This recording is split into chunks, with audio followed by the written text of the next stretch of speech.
kistaadabu ya Musa utayaona ya Firauni. Wewe wa kumkataa yule mzee David mwenye pesa zake, mwenye kila kitu, ambaye angekupa maisha mazuri kwa ajili ya yule takataka. Takataka yule ndo furaha ya moyo wangu, na yule ndo kitu ambacho moyo wangu unapenda.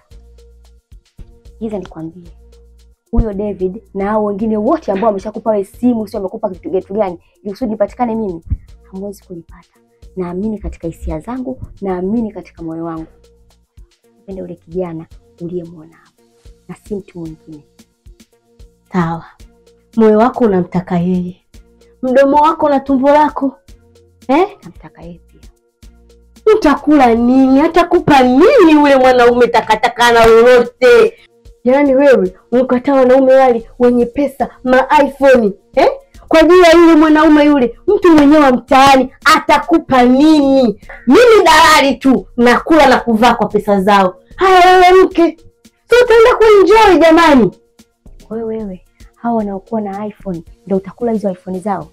Mimi naweza nikamchukua yule, tukaishi tukaanza kwa kidogo tulichokopo nacho mpaka tukafikia huo uwezo wa kuwa na iPhone. Kurupukia maisha ambayo huyajua yametokanaje. Umenishinda tabia. Sawa. Kama mapenzi yenyewe ndo haya, dada, ongela. Saluti kwako. Mimi siwezi.